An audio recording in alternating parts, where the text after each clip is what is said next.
babae binaril sa mukha sa Tondo, Manila. Patay. Diyos Diyos ko ko, po, Lord, mahabagin grabe naman. naman yan, Oo. Ang lupit naman ng demonyong ito. Babae pa. Oo. Binaril pa sa mukha. Ano bang atraso? Anong Oo, dahilan? anong dahilan? Aba, alamin natin ang report mula kay arrest number 29. Boy Gonzales Dumagoso, please come in. Boy G. Ay, Sister L, patay ang isang babae matapos na baril sa muka dito sa GK compound, Barangay 105, Tondo, Manila, pasado nasa alas 12 ng hating gabi. Kinilala ng Manila Police District ang biktima na si Rena Rosa Villanueva, 27 anyos. Ang suspect naman na pinag-arat ngayon ng mga otoridad ay nakilala si Iron Pechanova, 26 anyos, isang walang trabaho at dati nakatira sa Building 4, Temporary Housing, Bitas, Tondo, Manila. Ang kwento ng ilang residente sa lugar, nakarinig sila ng isang putok ng baril sa lugar. Ayon sa saksi, kinilala nila si Elias Miguelito. Ay nakita niya ilang nagtatakbuhan sa lugar ng pinangyari ng insidente. Ang kanyang tingnan nakadapa ang katawan ng biktima, kaya agad itong itinawag sa barangay at pulis. Inaalam na ang motibo ng pamaril. Ito si Pambira. para sa Magkakilala ba sila, Boy? Magkakilala yung victim tsaka suspect? Ang sabi ng mga witness at otoridad ay magkakilala. Yung alias sa Miguelito ay kilala niya yung biktima na gumagamit umano ng illegal na droga. Oh, sino yung lalaki? Sabi na, Sino gumagamit? yung biktima, yung babae. Talaga? Yan yung mga kwento. Sinabi naman ng barangay official, bago nangyari ang krimen, nakita pa nila ang biktima sa lugar habang sila ay nagro-ronda. Sa ngayon ay tuloy ang ginagawang investigasyon para malaman ang motibo ng pamaril. Pero bakit naman na gano'n? Di sana pinadampot na lang, isinumbong sa barangay o sa pulis kesa ba't siya ang bumaril? Masyado na lakay yung mababaksik, yung krimen niya, pati babae. Ay, oo. Ayaw nga pala, speaking of droga, ayan, lumalalang drugs na naman, Boy. Ayan, pinaalala mo, samantalahin ko lang. Tinatawagan natin si Mayor Vico Soto ng Pasig at yung police chief ng Pasig. Abay, talamak naman po ang bentahan ng droga sa may Napico, Pasig. Ayan. Nako. Ulitin ko po, Napico, Pasig. Mayor Vico Soto. Ay, sige, Ayan. lakay, i-report natin yan. Sino ba ang police chief ng Pasig City Police? Abay, natatakot yung mga magulang. Dahil siyempre nakikita yung mga bata yung bentahan ng shabu. Ayan.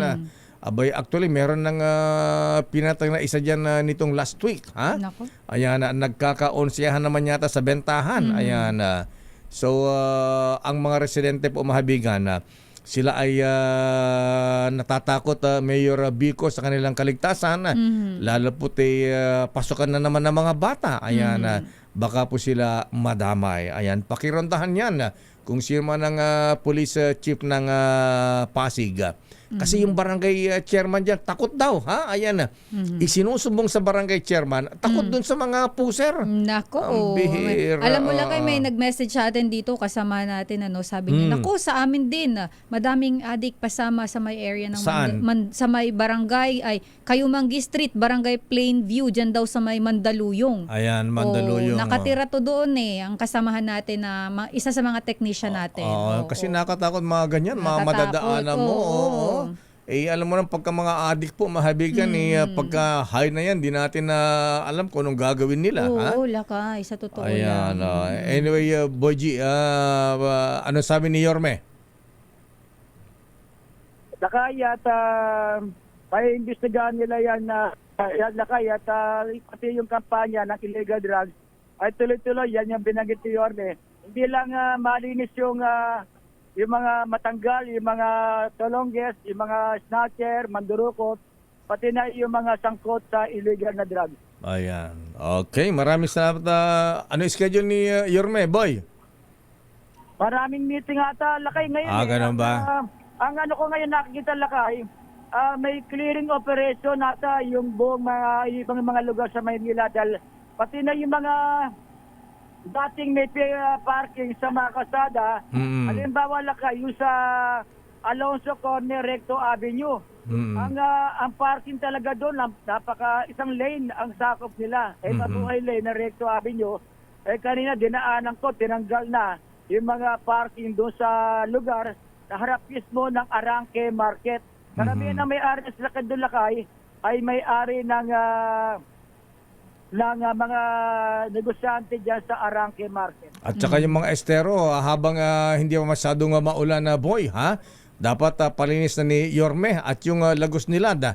Patiles niya mabuti yan para pwede mag-swimming ang mga bata pagkabaha. Ayan. Oo, Lakay, yung tuwing Sabado, meron declaring Lakay.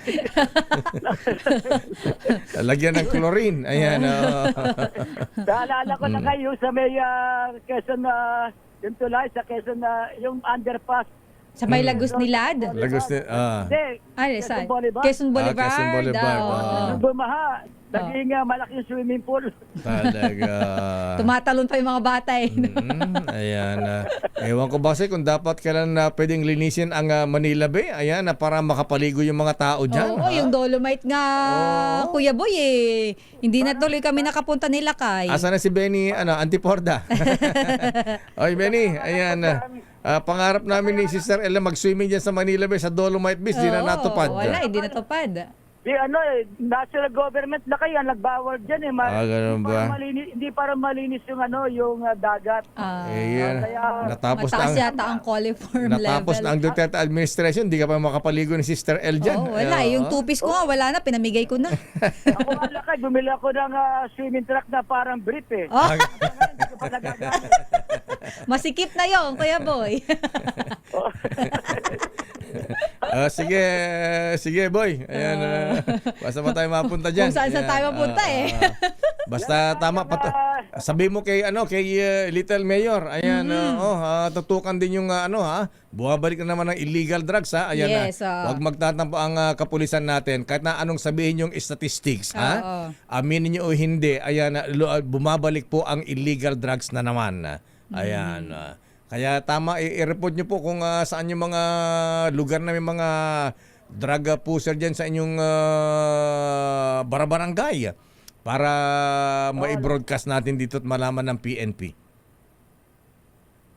Okay? Yan Lakay ang sitwasyon dito sa lungsod ng Maynila. Ito si Bay Gonzales para sa Disyari. Una sa Pilipinas, una sa Pilipino. Ayan.